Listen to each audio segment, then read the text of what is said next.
This is the We Got It podcast. And we're your hosts, Jonah and Abby, who are your, I hope, favorite Spartan obsessed couple. The We Got It podcast is an official podcast of Spartans Illustrated, and we are just so honored, hopefully, to be kind of your one-stop shop for all things MSU athletics. And we're really here for all Spartan fans, whether you are a brand new freshman this year or you have been bleeding green since 1962. We really hope that this space is something that is inclusive to all Spartan fans, that hopefully when you tune in, you actually might learn something new. You might be reminded of the reason why you're such a big MSU fan, why you bleed green. And yeah, that's just our goal here. So, be sure to follow us on YouTube, subscribe, Spotify, Apple Podcasts, wherever you like to listen. Hit us up on all the social medias. We're on Instagram, Twitter, Blue Sky, all the good things. And of course, we love hearing from you by email. You can email us at thewegotitpodcast@gmail.com. We got some fan mail this week. I was so touched. It was really nice to not get another spam email. I'll be like, wow, this is actually a real person. Yeah, we got a jam-packed episode for you today. Spartans football is 4 days away, kicking off on Friday night against Western Michigan. So we're going to be going through some major storylines to get you ready for kickoff. And then in Spartan Seminar, we're going to be going over some of the new rule changes, what to expect. Not as big as maybe last year and years past, but some minor tweaks to the rules that you can be looking out for come this next weekend.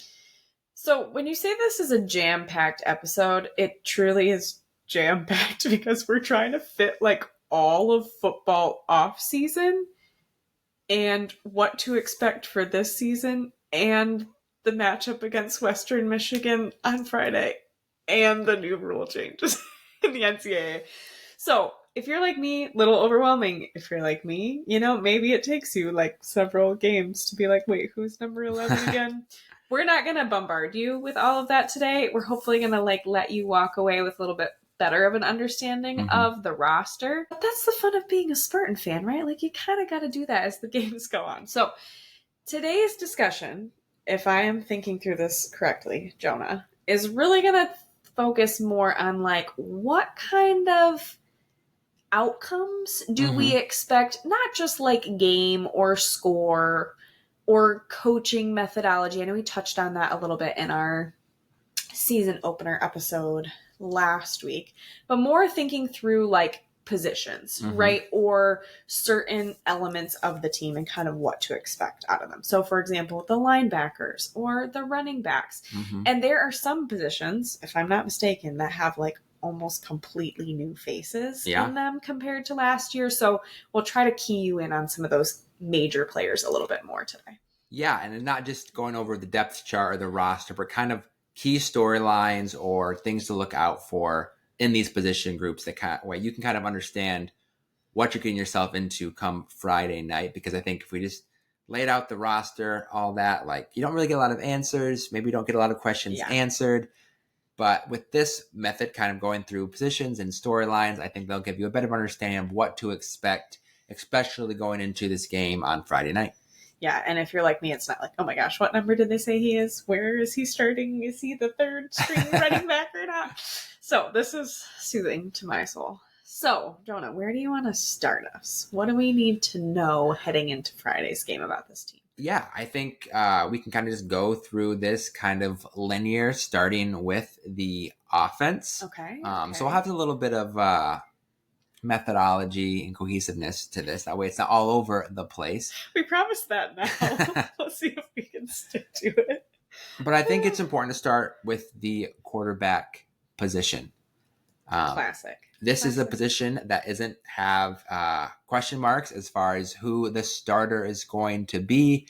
The starter is obviously going to be Aiden Childs again, the true junior, leading the Spartans yet again this season.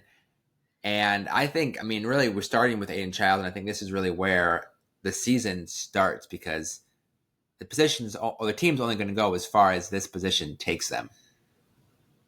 Yes. That's fair. And I think obviously last year we saw a lot of highs with Aiden Childs. We saw the potential, the arm strength, the kind of throws that he can make, kind of making things happen with his legs. But then there was a lot of negatives as well. I know obviously the big one was the turnovers, both interceptions and fumbles, but then just decision making, missing throws, all those kind of things that we're really going to want to see Aiden Childs clean up going into this year. Is there anything that you know from off season? Like, how do you fix that, right? Like, you can run plays, you can have practices, you're going to have your practice defense, like threatening those super high pressure situations, but it's so different from a game environment. And you go from having a season where, maybe that was the main thing that was remembered about you, unfortunately. Like, how do you get out of that mental space and revamp for the new season? Yeah. I mean, I think a lot of it with the decision making, the interceptions, that really starts in the film room and breaking that down with his coaching staff, kind of seeing those decisions and saying, hey, like, you force this throw here. Like, you might need to check down to a running back or just throw the ball away, use your feet, kind of helping him figure out what situations led him to some of these turnovers, maybe trying to force a play, and really diving in the film room and trying to see how we can make those corrections. Because it's not necessarily a talent or a skill deficiency, but it's really with understanding your decision making, but then also understanding where your guys are supposed to be, how much time you're expected to have, and allowing kind of the game dictate those decisions and not just forcing plays or not protecting the ball and ending up causing your team a turnover. Well, yeah, and that's what's challenging about it too, is there's a head knowledge that comes from watching film, but then you have to actually be able to integrate it onto the field. I think one of the things early in the season that, a lot of people, I think whenever there's someone new on board can, I feel like the Sparty community for the most part is very positive. It's probably in our own heads that we feel more negative, but chalk it up of like panicking that he was having, so many turnovers. And initially I was just like, this is such a new team. Like, he's got to work out his chemistry with all of these new wide receivers. Next year's going to be better. And then maybe I'm moving on way too quickly, but besides one, maybe two faces, he's looking at almost all different faces down the field and wide receivers.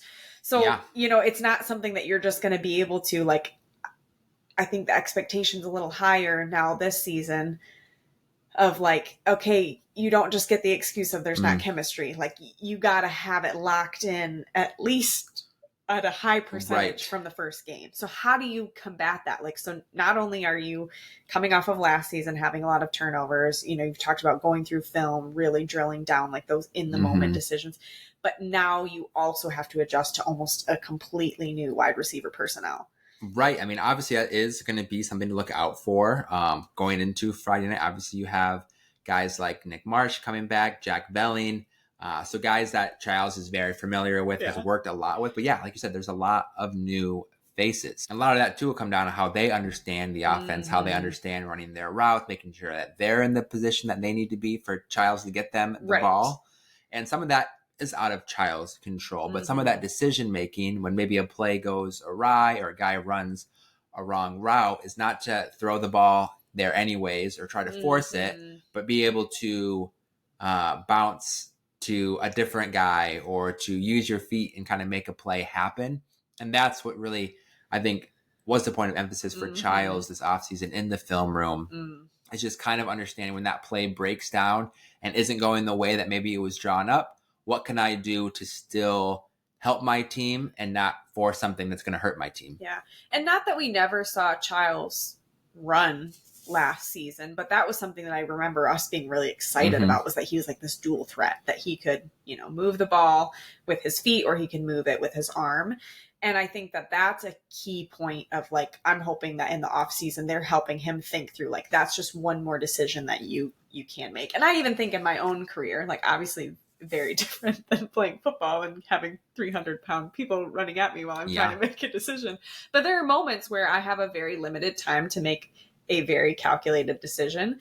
And it takes years of practicing that to be able to actually feel like confident in that. And so, I think just even having more time and experience with, one facility, you're, mostly the same coaching staff, like that's, I think, got to go a long way for Aiden's development. Yeah. And I think the other major point to this that will dictate a lot of the success that we see from Childs is, and we'll talk about this more, but the offensive line. Last year, Aiden Childs had the third least amount of time in the pocket out of the Big Ten. Which, if you're trying to make good decisions, right, and you don't have the time to make good decisions, when you have defenders barreling in at you right away, that makes things 10 times more difficult to be able to make a play. So hopefully an improved offensive line, more time in the pocket, him able to kind of assess what's going on, look at the field, look at the defense, is going to be able to make him shine brighter this season and hopefully cut down on some of those turnovers. Okay. So we could spend, I think, this whole episode talking about the quarterback. So you mentioned a couple other position storylines, thinking about the wide receivers, so many new faces come in. I know you also mentioned the offensive line. Where do you want to take us next? About the roster. If we want to just jump maybe to the running backs, kind of just go next. I think let's do it. This too is one of, if not the biggest question mark / storyline heading into the season is who the heck is going to be running the ball for Michigan State, and are they any good? Yeah. Oh, man, I had so much fun last season just talking about and watching Carter and Lynch Adams. And it's so sad to think that they're both gone. But that's the beauty of college sports. So we have a whole new personnel in the running back room. And we mentioned a couple of them in our quiz last week. I don't know if I got any of them right. The main contenders, right? We have Tao Tolliver. Yep. Brandon Tullis. Yes. I got the first name. You did. I'm proud of you. And then, help me out here. Mekhi Frazier. Yeah, Mekhi Frazier. Yes, thank you. Yep, so kind of going through a fall camp, Brandon Tullis and Mekhi Frazier are both returning sophomores. Okay. Saw very, very limited action last season for the Spartans. Were they true freshmen last year? They were true freshmen last year. I think both had under 10 carries. Very minimal experience. But it's kind of sounding like those two guys are kind of 1 and 2 for the Spartans. Over the transfer. Yeah, over Elijah Tolliver. And I think maybe you could take that like a optimistic view or a pessimistic view that maybe they're all just so good. Right. And that's the thing. We really don't know what this position is going to look like. It's kind of sounding like, just kind of through some rumors and talking to people close to the program, that it sounds like maybe Brandon Tullis is kind of separating as maybe the starting back come Friday. Between him and Frazier, he's more of a big physical back. He's 6'1", 250 some pounds. Kind of the guy that's going to go a little more Montgomery than Gibbs. Yeah, exactly. But going to go in between the tackles, bust somebody in the mouth, fight for extra yards, fight after contact. With that big frame, I think that kind of has helped separate him, especially when you think of the physicality of the Big Ten. So I'm really excited to see how he comes out and plays on Friday night, because it's actually been some encouraging signs and thoughts coming out in some of these scrimmages that the team has played already, and just going through spring and now fall camp. So I'm excited to see. And even just kind of spoiled that we have, it sounds like 3 pretty solid options. You've got these 2, now true sophomores who are kind of setting themselves apart from this transfer that also has a lot of really great experience. And so to me, at this point, not knowing what we're going to see, I'm going to take it as optimistic, seeing the glass half full for once in my life. And just really hoping that we've got some great depth in the running back position. And hopefully that will just continue to force these guys to jockey for position and to keep fighting for playing time as the season goes on. Yeah. But I wouldn't necessarily say because Tolis may be a separating. Like, I think we're going to still see a lot of Mackay Frazier as well. Expect kind of running back by committee. I mean, it's kind of similar to last year where it was Nate Carter and Lynch Adams. A lot of like any the carries. Play, it could be a different running back. So I'm excited about these young guys. Obviously, I think it is encouraging the fact that the staff has enough confidence in these two young backs to kind of put them as kind of 1 and 2, it seems like. Because we know that Elijah Tolliver, the transfer from Sacramento State, has a ton of experience. And I think that's really good to have in this room as well. Somebody who's been around, who's gotten snaps, who's gotten carries, who's gone through the season game after game, week after week. And I think his skill set, too, is maybe a little bit different than the other two, where he's a guy where he was used a lot in the passing game for Sacramento State. Maybe you'll see him more in passing downs as maybe a blocker or going out running routes. So I think you kind of have this diverse room with physicality, explosiveness, and then maybe more of a gadget kind of guy in Tolliver who can make plays in more diverse ways. Yeah, absolutely. All right, let's keep moving down the line. I know we've talked about wide receivers a little bit. We talked about in our little Spartan seminar quiz last week, right? Like this idea of like 11-man personnel versus 12-man personnel. When you think about, and sorry if I'm moving us on to something that you don't want to talk about yet. Perfect. But, I'm going to kind of lump in like our tight ends with our wide receivers. How do you see that shaking out? Obviously, lots of new faces in the wide receiver. Like you had mentioned before, we've got the amazing Nick Marsh coming back. We've finally got Alante Brown back after some injuries, but then we've got all of these new faces in Omari Kelly. Help me out. I know we've got more guys. McCray. Yes, thank you. I said I wasn't going to forget him. But then who else is helping us out in the tight end position? Do we still have Parachek?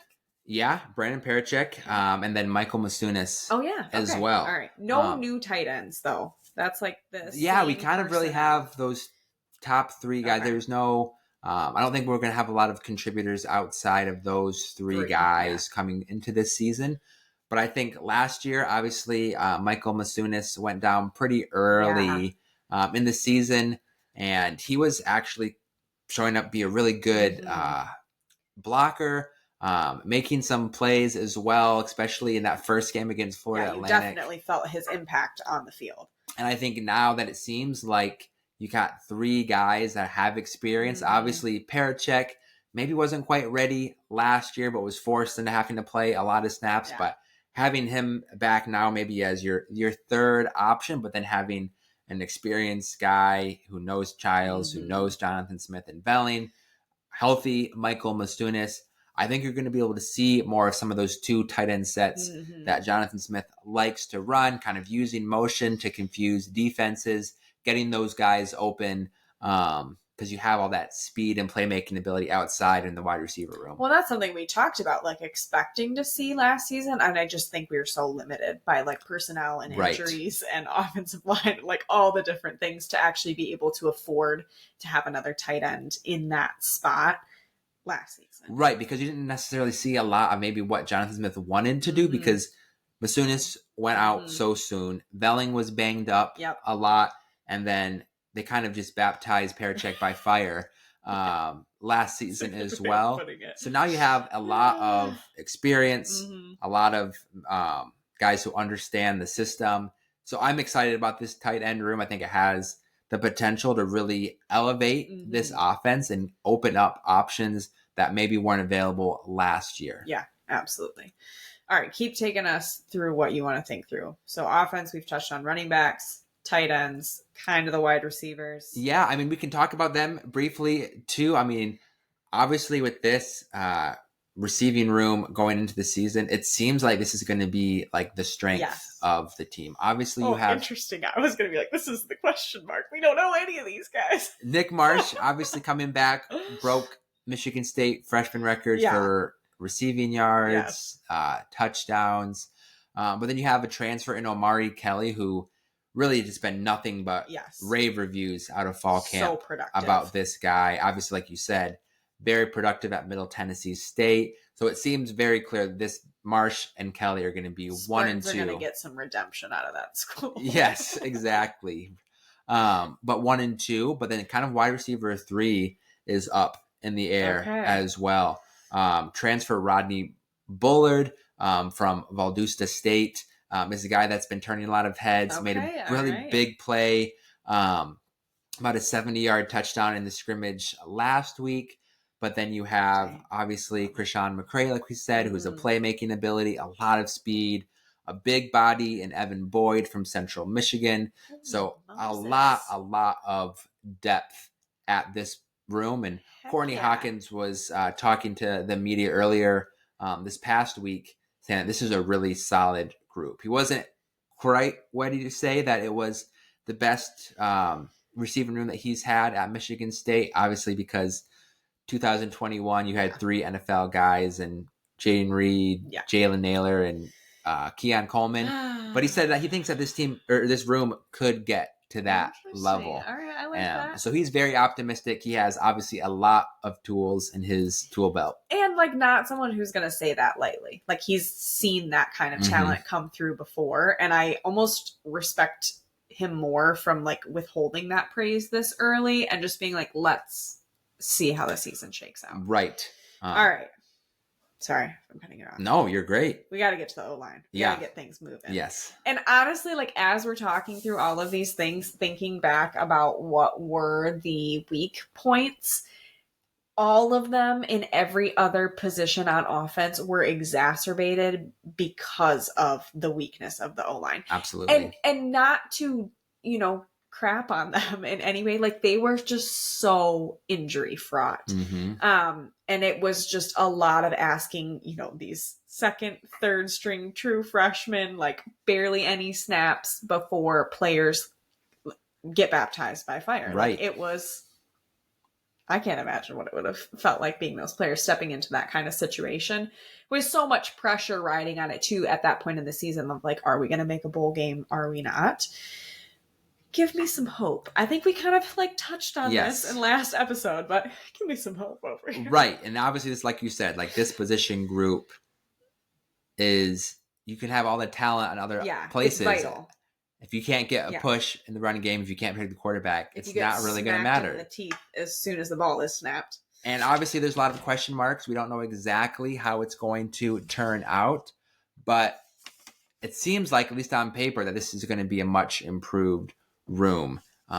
Starting at left tackle, we have Stanton Ramil coming back for the Spartans, who started all 12 games as a sophomore last year. And obviously some guy that really improved week to week. I mean, maybe had some rough points early in this season, but as he was getting those reps, and with offensive line, you just need those reps and you need those years for your body to continue to develop and get that strength and quickness. Well, and we've talked about it so much in basketball of like how much you see change between freshman and sophomore and junior years in just like body composition.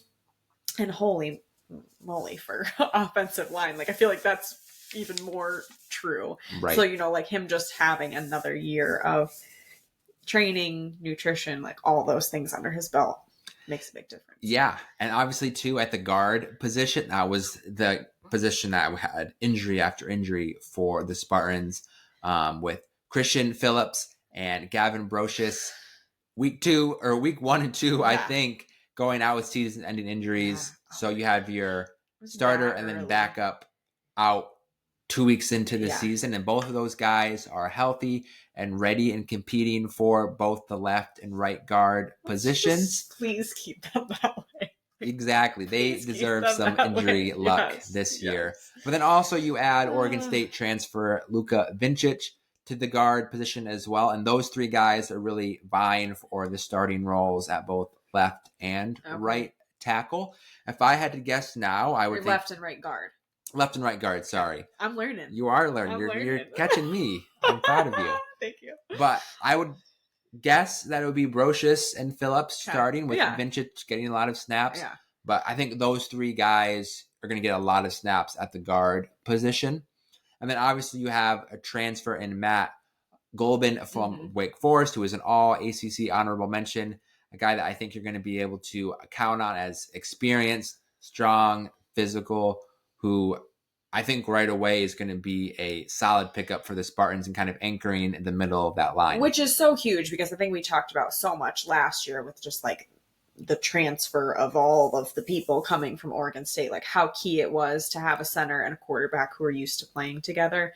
And so to have someone new step into that role is just daunting. Mm-hmm. And I think it makes it feel so much more less concerning, I guess. Yeah. Makes it so much less concerning and like more encouraging to have someone who has that kind of reputation and who has that kind of experience. Right. And then kind of ending the offensive line, another new face for the Spartans in transfer Connor Moore, who was a freshman All-American at the FCS level, and then as a sophomore was a first-team All-American at the FCS level. So a guy that has, again, a lot of experience and really hoping that he can kind of take that step into the Big Ten and anchor that right side of the defense. But all signs are pointing that he's going to be to an improvement to the Spartans. No shot maybe to Ashton Lepo, who was that starting right tackle last year. But again, another guy that was just probably not physically ready, baptized by fire. But you have a guy with experience who has that accolades, has kind of the production, not just maybe a high-rated recruit that's transferred that wasn't getting playing time, but a guy that had production at his previous school coming in to kind of slot into that starting right tackle role. But overall, it seems like this is going to be an improved line from left to right. And that's really, I think, probably the biggest thing I'm going to be looking for on Friday is, are they able to consistently get a push for these young running backs? And are they going to be able to protect Aiden Childs? Because if those things aren't true on Friday against Western, then they're probably not going to be true the rest of the season. Yeah, that's what I was just going to say. I mean, no shade to Western Michigan. They have a phenomenal football program, but your season opener, like, you should be coming out and, you know, giving a decent spanking. Like, you know, score aside or, you know, certain metrics aside, but just being able to, like, physically outbeast the other team a little bit. And I really hope to see that from our, like, reinforced offensive line. I have a really dumb question. No. Because you talked about, and here, I'm going to get it wrong, the right and left guard positions being kind of interchangeable. You got like these three guys vying for different positions. But then when you talked about the left and right tackle, you made it very clear that there's like one guy for left, one guy for right. How do those positions differ? Because I know when the defense is rushing you, how they're trying to get around those outside, like that's all going to be different. Why is that difference so stark between right and left? Yeah, I mean, usually at the tackle position, you're going to have bigger, taller bodies because you're going against bigger, taller, quicker defensive ends, rush ends, positions, linebackers potentially. So you're going to want those really big bodies over there that can really kind of set the edge and create a pocket for your quarterback. But then on the guard position, by and large, they're going to be a little bit shorter, a little bit bigger. You're just trying to dig in and because they're going against the defensive tackles who are just absolute monsters in the middle, especially in the Big Ten, and kind of then same with the center position. So I would say if you think about it from like a height perspective, it kind of gets smaller as you get towards the middle. But what about the difference between like right and left? Because I'm thinking about, is Aiden right-handed? Yes. Throws right-handed. So it's going to be easier for the defense to blindside Aiden on his left side. Right. So when we're thinking about right and left tackle's on Aiden's right, correct? Yeah. And left tackle. Like, are you hoping to have your better tackle then on the left to protect like his weak side? Like, talk me through that rationale. Kind of depends. Ideally, obviously, Connor Moore is the guy who played predominantly right tackle. Okay. And that's kind of what he's used to, because obviously, like, it's just very different. Like, different, if you're not used to kind of setting up opposite or moving, kind of on your release differently. Yeah, that's wild to think about. Just like your past experience kind of determines where you're going to be, right? And I can see how that's a lot more interchangeable at the guard position because you're just going forward. You're not trying to as much, that pocket. But then obviously Ashton Lepo had 12 starts under his belt at left tackle. He's used to the position. Aiden Childs is used to him there. Yeah. So I think you have that chemistry. And obviously, I think you might see some guys maybe lower in the depth chart, maybe potentially be able to play both of those positions. Obviously, if injuries occur, it'll be interesting to see kind of what they do. Sorry, I'm derailing us, but I just was curious. With the guard position, it kind of just sees like what fits better. What guys play better next to each other, what guys are more comfortable on the left side versus the right side. So that would be interesting to see kind of how they slot some of those guards in either at left guard or right guard to kind of see what is this best combination of guys to have the best 5 out there. Totally. All right, we're going to be talking until the game starts on Friday if we don't move on to defense now. So we think about, like when you think about the defense, you've obviously got your defensive linemen lining up behind them. You've got your linebackers, and then you've got like your coverage, defense. So your safeties and your cornerbacks. Where do you want to start? Yeah, I mean, let's start from the front to the back. Perfect. I think. So I think starting inside at defensive tackle is a position that... This is what always gets me. Tackles on the outside. Yes, it is a little bit confusing if you're not used to it. I'm sure it's just a me issue, and I take things way too literally. But, okay, sorry. Going back. But this is a position that Michigan State really likes where their depth is at this position. They have 5 or 6 guys that I think you're going to be seeing get a lot of snaps for the Spartans, which again is huge. To have fresh legs, to have fresh energy, to have fresh grit, like to punch through that offensive line, massive to actually have depth in that position. Yeah. So, to start off, you'll have returning starter Alex Van Sumeren, who started 12 games last year for the Spartans. Really highly touted recruit coming out of high school. Is a guy that this has been his first full healthy off season where healthy spring, healthy summer, healthy fall now, and then also with a healthy season. And talking with him a couple weeks ago, he's very confident, like he's going to be taking a huge step this season. But then next to him is Florida State transfer Grady Kelly, who's another guy who kind of seems like the top dog in the room going into the season. Talks with a lot of confidence. Coaching staff talks very highly just about his motor, his work ethic. So those two guys kind of expect... like all things you want to hear about defense, especially. Yes. But those guys are going to be anchoring the middle and trying to stuff the run. But then also they both talked about just how they can improve their ability to rush the passer when given the opportunity. But that's a position that I think that Michigan State has a lot of depth at. So it's obviously you don't want injuries to happen, but if injuries do happen, it's maybe not a position that we need to panic about right away, because I think they have some other bodies. Raekwon Buckley was a guy that had a lot of snaps last year. Ben Roberts, the Oregon transfer, had a lot of run last year. So you have some guys. Also, Derek Simmons. Like I remember all of these people. Derek Simmons this is the last thing I'll say about defensive tackles, but Derek Simmons, true freshman, was a top 200 kid coming out of high school, has just been getting nonstop raves from the staff, both in practice and the scrimmages. So he's a true freshman, I think, on the defensive side of the ball that could make a really early impact for the Spartans. That's awesome. Going over then to defensive end, you got guys like Jalen Thompson and Quindarius Dunnigan, both guys who played a lot of snaps. I recognize those names. Last year, who you're hoping is the other year of development, of confidence, having those reps will allow Michigan State to kind of increase their floor and increase their ceiling from last year, get more production, and not be really a weakness for the team this year. It's huge. Ending the defensive line, that rush end position, it's probably the biggest question mark on the defensive side of the ball. I feel like I haven't heard anything concrete about that. Yeah, and that's a position kind of some of the running back room where you're going to see a lot of new faces, a lot of unproven faces, and a thing that desperately needs improvement on. Last year, Michigan State went 6 games without recording a single sack, and they were actually, if you look at their numbers, were good on first and second down, but their inability to get after the quarterback just doomed them on third down because they were giving these quarterbacks all the time in the world.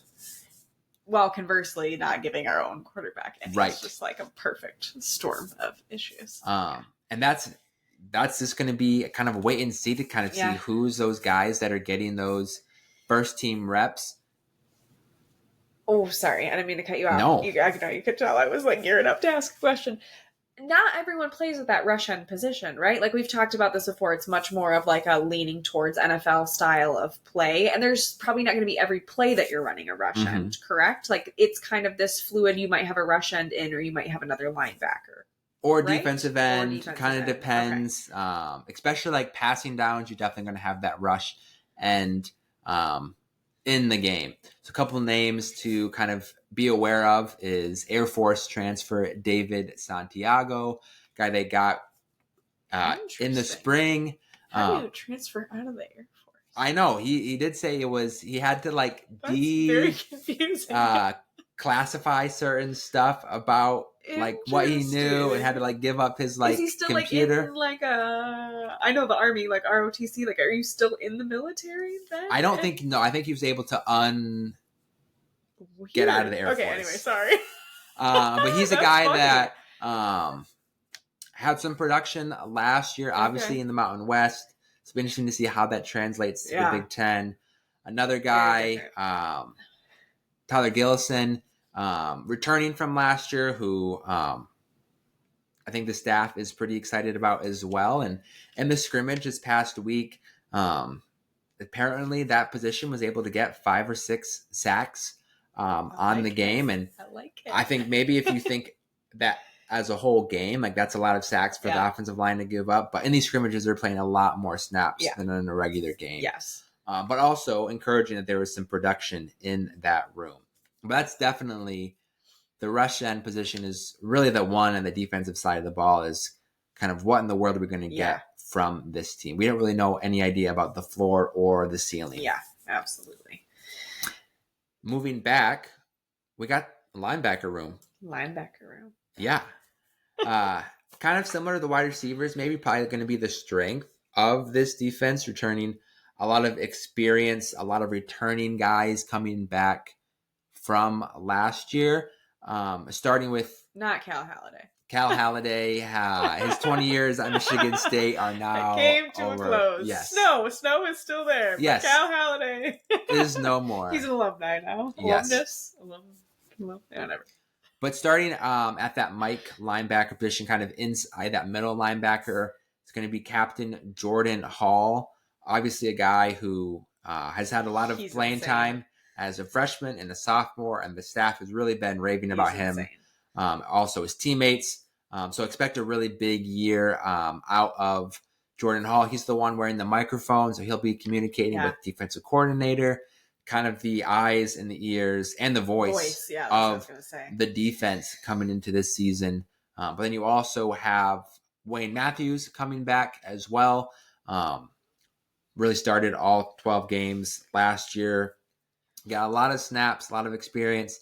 And then it kind of sounds like that other linebacker position might be Darius Snow coming back for his, 6th or 7th year? I think 7th. We were looking at at Michigan State. 7th. But finally being able to stack some healthy years after just a brutal injury that he had a couple years ago. And just he deserves it, man. If you're hanging around college football this long and putting yourself through this much injury recovery, I mean, I know we joke about how long he's been in college, but it takes some serious grit to stick with something. And either he, has an unhealthy obsession with football or just really loves it. And I have a lot of respect for that, to be able to push through and continue to be in that season of your life when it's just been so hard for so long. No, absolutely. So that'd be sick to see him get the start at that. But this is also a position that has a lot of depth. Yeah. So you have Marcellus Pullman, Samaj Bridgman, Brady Pretzlaff, all guys do expect to see snaps. So this is also I'm quite amazed at how little you've looked at the depth chart as we've been going through this. It's also making me a little scared of how much brain space you have dedicated to this team. But I mean, it's good. Keep going. We can go outside to the cornerback position. Might finish by Thursday at this rate. Yes, we're doing great. It sounds like, again, this is going to be some new faces in the cornerback position. Transfer Joshua Eaton kind of seems to be that starter, a guy that they have high hopes for as well. Sorry, but then not me over here tearing up over Chuck Brantley. Chuck Brantley is gone, but Chance Rucker is back after also kind of was penned to be a starter last year, got injured, seemed like 0.2 seconds into the game. So many injuries. Yes. But those two guys kind of seem to be... FAU was not worth it. It was rough.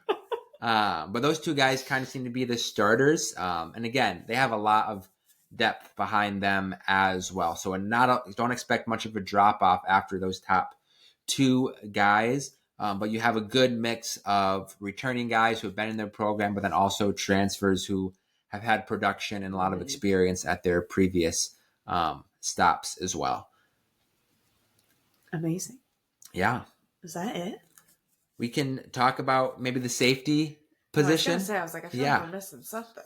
And that is probably the position that you have on the defensive side of the ball, the least amount of question marks as far as who's going to be those starters. Okay. You have Malik Spencer, who was that starting kind of box safety last year, and then Nikai Martinez. Yeah, Nikai Martinez. Oh, I remembered. I was like, wait, the Makai Frazier and the Nikai Martinez was really tripping me up. No, I mean, Spencer and Martinez, I feel like really stepped in huge ways at the end of the season and maybe didn't get like the credit that they deserved. But thinking back to what you were saying of just how much time we were giving the opposing quarterback by the end of the season, like those guys were working overtime on every play.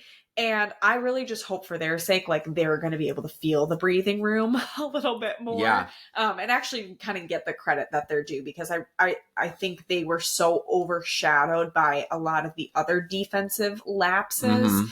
And then who's the one that, fails to make the tackle or fails to pick up, like they're the one who take the onus. But I really hope that they kind of get their, is it Garland's this season? Absolutely. And kind of get the credit for how hard they've been working. And obviously, like when a defense isn't performing really well, the safeties get a lot of eyes, like you say, because they're the last line of defense. But when you have improvements at the other first two levels of defense, that's when really your safety is able to make plays, get interceptions, kind of be those difference makers instead of kind of being the last line of defense that everybody's seen after they ripped off yet another 20-yard play. But the defensive side of the ball, obviously the biggest question mark is that rush end position. How is this team going to rush the quarterback? But overall, just Jonathan Smith has done a phenomenal job of just getting a lot of depth at this side of the ball. Great mix of returning players and experienced transfers. Yeah, and I'm just thinking about on both sides of the ball, just so many new personnel to get up to speed. And again, like thinking about what we were talking about last week of Jonathan Smith's brand of football of just not being flashy, not really giving a lot of information, like to hear so much praise from coaching staff coming out of fall camp, like that I think speaks a lot for itself. Granted, we will actually play football on Friday and we will see how that actually stacks up. And I'm sure that there are going to be holes like any home season opener. But I think it's just really important to, if the stat lines don't hit the targets that analysts expect from this crew, or, Pro Football Focus doesn't end up with the numbers that you were wanting, like, look at the game, look at the hustle, look at these players as college athletes who are starting a new semester, who are going in with just, I'm sure, so much like excitement and jitters and probably wanting to, go run and use the porta potty right before the first snap. Like, just think about all those things. And I hope that we can just like take in this first game of the season with just so much like excitement and joy for the season. Right. And like big credit to Western Michigan. They have been a football program that, despite being, maybe one of like the lower Division I classifications in my brain. Maybe that's not fair. Like, they're going to be a tough team, I think, to face on Friday, and not an opponent to just like overlook and be like, oh yeah, we should just smack them. Or I think there's an expectation a lot of times that you should run up 30, 40, 50 points in a season opener. And Western Michigan isn't really a team that can necessarily let you do that. Right, and I think it's easy to overlook those week one opponents, but we've learned after the last couple of years that you can't always overlook. We've had a lot of too close for comfort games. So help me if Western Michigan's quarterback does that running slide every single down. With his helmet flying 30 feet in the air after every play. Lose it. But that is kind of the main storylines as far as the roster goes, who to look out for, what to look out for. One more note I'll just say quickly is obviously Jonathan Kim, our kicker, has graduated, but both of our kickers now I forgot to talk about this. Are hurt. I thought we could just like sweep this under the rug. So the kicker that we have right now who is healthy played at Davenport for 3 years from 2021 2024. Rapid Michigan. Didn't get one kick while he was at Davenport. Didn't play football last year and is now probably going to be taking extra points, taking kickoffs, maybe not a lot of field goals, who knows, come Friday night. So I guess maybe we don't want to end on a negative because we don't really know exactly what we're going to get. Maybe just expect 6 points instead of 7. Maybe expect that. Just go into it with that perception, and then if you get 7, you're like, woo. Exactly. Amazing. But I think that hopefully gets you caught up to kind of what to look for. Obviously, it's not a full depth chart or knowing every single player, but that's too much. It was more than enough. I think it was more than enough. I've got a lot of names in my brain right now, but I remember Nikai Martinez, and I'm really proud of that right now. Okay, we are going to take you to school now, and actually, for once, I think I might be a little bit more familiar. Yeah, you are. You're going to handle this section. I did my research. Okay, so Spartan Seminar, our whole goal, is to make being a Spartan fan more approachable. So there's probably some of you who are watching and you're like, girl, I knew this like 3 weeks ago, and why are you telling me about this? It's fine. You can leave now. I mean, we'd love for you to stay through the episode. Just be sure to go leave us a review or something. But no, we really want to help you feel more equipped and part of the conversation, whether, again, you've been an MSU fan for a month or a lot of time. So today we're thinking about a new season. Something that always gets me tripped up is difference between college and NFL rules, and the, NFL and college start a week apart officially. And then I'm always back and forth trying to remember. Yeah. And then you always add in new rules. There's new things in the NFL. There's new things in NCAA. So we are going to just get you caught up very quickly on a couple of new rule changes. A lot of them are minor. A lot of them you're probably not going to even notice. The one that I think you may see more than others is a new rule about how the defensive line, especially, but just defense in general, can act pre-snap. So, in the past, defenses could try to verbally or physically confuse the offensive line by making sudden motions, even with their hands, by clapping, by doing, a count or verbal words that they would use to try to catch the offense off and make them think oh, their quarterback said that. You cannot do that anymore. So any counting, any clapping, any sudden gestural movements, anybody who's within 1 yard of the line of scrimmage, so especially that defensive line, that is going to be result in a delay of game penalty. So that's, I think, going to be something that, watch out for that for us too. I don't know how new these rules are. That's something I should have looked up. But, that's something that these guys, if you've been in the habit of doing that on the defensive line, you're going to have to cut that crap out, because I think the refs, especially with any new rule change, are going to have that forefront of their minds and be listening very closely for that. Something that I thought was really interesting was there's 2 specific words, and I can't even remember what they are. It was stem and move, I think, that only the defense can use. The offense can't use that in their sequence or their count or anything like that. So if you see weird delay of game calls, it's probably the defense. It'll be interesting to see how much that actually are they able to kind of nip that in the bud, Or is that going to be something we see like Yeah. a handful of times throughout the game just because of like repetition and like just them having that routine? Yeah, be really interesting for sure. Another kind of like weird one that I don't think you really saw, but apparently it was like a big issue in Illinois and was it North Carolina? South Carolina. South Carolina's bowl game. Apparently on the kickoff return, the receiving, team member made like a T motion with their hand to signal a fair catch instead of like per the rules, hand fully extended over your head, waving. A lot of times you'll see guys do like a windmill motion. So if you make a T motion, it's dead. Like you don't get to receive the ball, and it's a big no-no. So, watch out for that. Yes. Don't think it's going to happen again.